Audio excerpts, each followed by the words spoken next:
chers journalistes, chers camarades, le collectif interministériel des agents de l'administration est une structure pour défendre des intérêts matériels des travailleurs.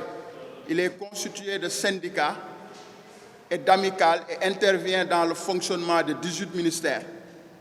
Ces dernières sont en amont comme en aval de la mise en œuvre des politiques définies par le gouvernement dans le secteur respectif.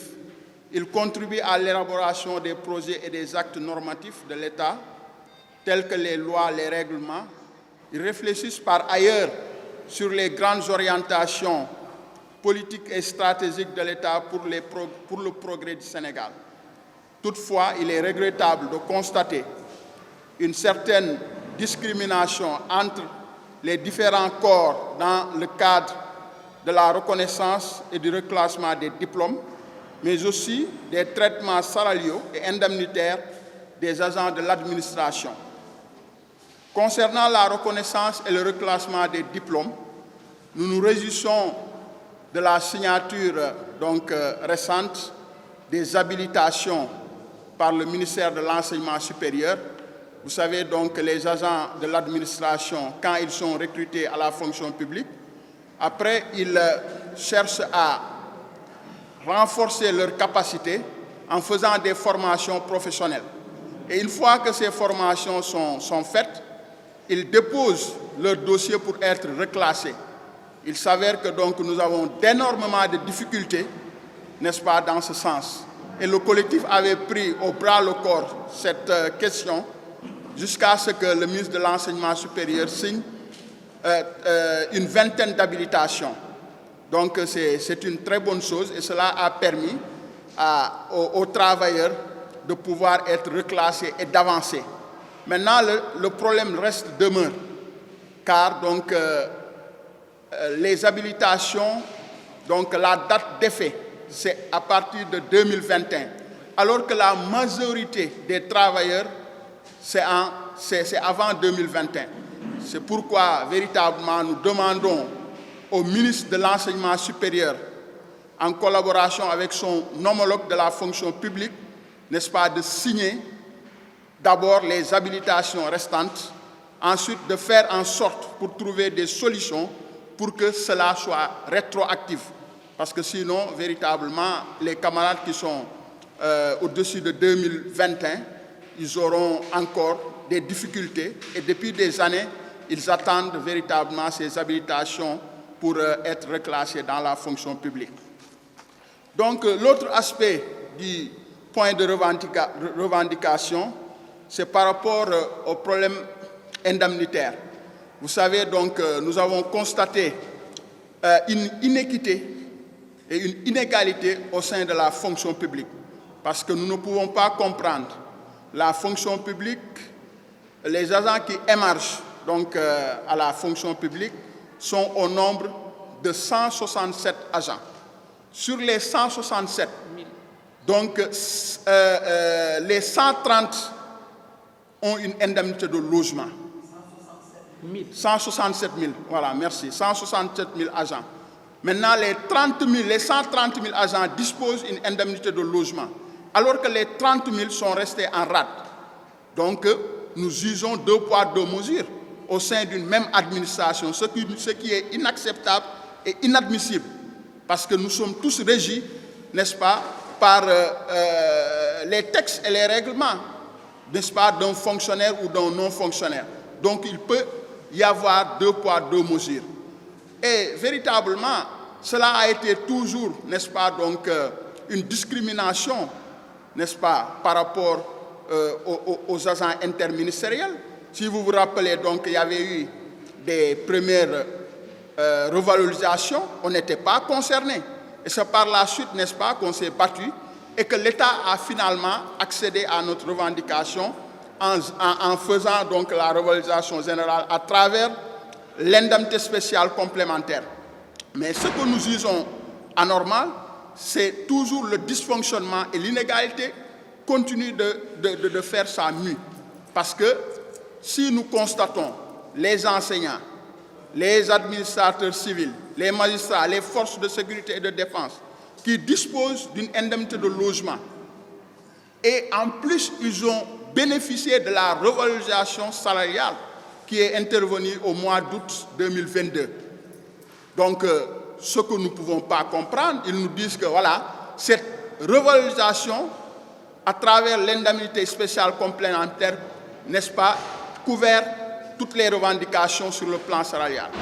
Ce qui n'est pas juste, ce que, à notre avis, nous semble véritablement quelque chose qui n'est pas vraiment dans des tempos, n'est-ce pas, donc de faire rétablir la justice sociale au niveau de la fonction publique.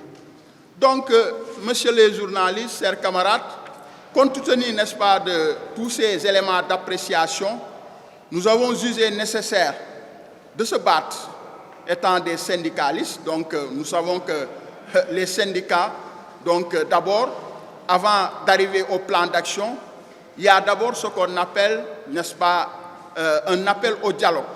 On appelle l'État véritablement à dialoguer pour pouvoir régler nos difficultés. Et si l'État donc s'entête à ne rien faire, nous allons passer à la vitesse supérieure. Et on a établi un plan d'action qui va véritablement nous amener à réclamer cette indemnité de logement. C'est une demande légitime, justifiée, car, comme je vous l'avais tantôt expliqué, nous ne pouvons pas comprendre cette discrimination entre les agents au sein d'une même fonction publique. Ça, c'est inacceptable.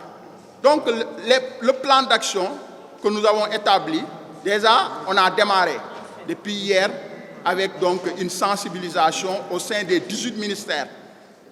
Et après cela, aujourd'hui, nous avons organisé des assemblées générales au niveau de Diamniadio et en dehors de Diamniadio, parce que presque 19 ministères sont concentrés à Diamniadio, le reste, c'est au niveau de la ville.